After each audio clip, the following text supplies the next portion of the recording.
Hey guys, welcome back to the channel. Today we are going to test the FUJIFILM X100F, this guy, and see what it's capable of and find out who this camera is for. The FUJIFILM X100F is a great compact camera with a retro look and feel to it. And the camera can easily fit in a pocket, so you will always have it with you. The retro/film exterior makes it look like an old film camera, so no one will try and steal it from you. Like what happened to my modern looking Sony RX100 Mark III in Colombia. I just remember sitting there dead tired from a long travel and a little bit annoyed by the guy hanging over my shoulder. I thought he was sneak peeking my pictures on the camera, but he just wanted to steal the Sony. And he did. But that's another story. I'll link to that video right now. But this beauty is packed with modern technology and has excellent image quality. The X100F is equipped with Fujifilm's popular X-Trans CMOS 3 sensor without a low-pass filter. I don't know what that actually means, but I can see it with my own eyes the quality it produces, and that's what really matters. All the dials and buttons are very intuitive and accessible, which makes this camera really easy to use and be creative with. And today I'll give it a proper try and do some street photography. I'll test it on architecture, streetscapes, and people for some street portraits. At the end of this video, I'll show some selected photos and what settings I used to capture them, so stay tuned until the end. Let's start with the overall feel. The buttons and dials are intuitive and you quickly learn how to change any setting, like ISO, shutter speed and aperture. And it has a fixed 35mm, a focal length I really like. It's a little bit wide, which makes it perfect for street photography and on the go in everyday life. Many pros also use this camera. The retro look is also super sweet, and I love how it looks like an old film camera, making it just a tad hipsterish, so it really complements my beard. The menus are easy enough to navigate, but I won't go through that specifically other than mention it shoots full HD, can do interval shots for time lapses, and has a built-in ND filter to use when the sun's up and you want to shoot wide open to blur out the background. Functions I quite like. But okay, let's shoot some photos. When doing street portraits, I think it's really important to go and chat to your potential subjects first and ask permission to take their photos. That way you can get much closer and hang around for a bit. Just remember to tell your subjects to stay as they were and try to ignore you. And always note their name and email and offer to send them the photos you took. That makes it win-win for everyone and much easier for us photographers to get a yes from random strangers another time if we want to take their pictures. The camera is easy to use, it feels great in my hand, but there is something with a shutter button that annoys me a little bit. When you half press it, it focuses, that's normal, but then you have to press it again really hard for it to actually take a picture, much harder than should be necessary. So that's a small hiccup. If you aren't 100% ready in any situation, you might miss the shot.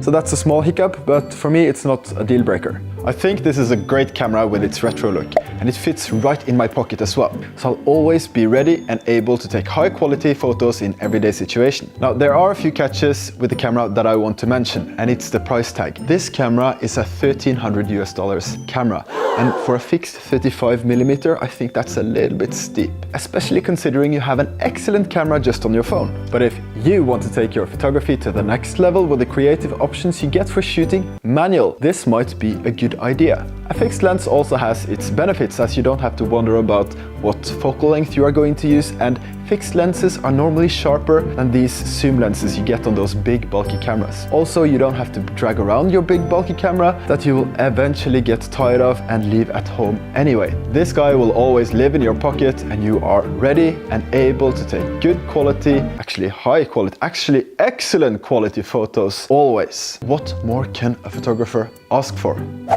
So who is this camera for? I'll tell you who it's not for. It's not for vloggers, or if you want to film anything, this is not the camera for you. It lacks image stabilization and has no flip out screen. And besides, your phone will probably do a better job of that anyway. But if you are taking the step up from the camera on your phone, this might be a good choice with the creative options you get for shooting manual. Or if you are a photo enthusiast like me and want a camera that fits in your pocket and packs a creative punch, also a good choice. Or if you are a hipster living in Grünerløkka or any other hipster areas around the world where everything is dapper, vintage, really hipster with beards and stuff like that, and you don't feel like these new fancy schwancy cameras fits your hipster lifestyle, definitely go for this guy. It has its retro look, looks like an old film camera. You can even scratch it a little bit up so it will look much more hipster, retro, old, or whatever.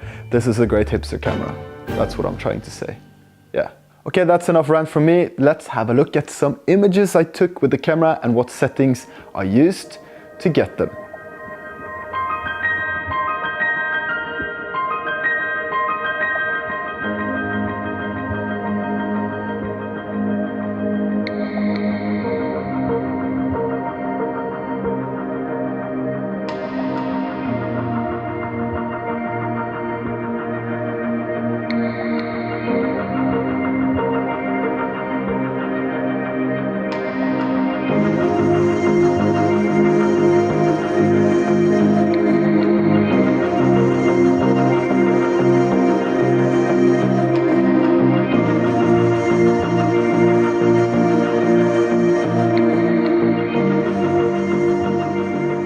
And it's time to wrap this video up. Thank you so much for watching. Special thanks to Anonymous Dave that wishes to be anonymous. Thank you, Anonymous Dave. And before I go, enjoy some awkward behind the scenes moments from making this video. The retro look, this camera has makes it look like an old film camera. Er vi på luften? Er vi på luften? Faen altså! Helvete!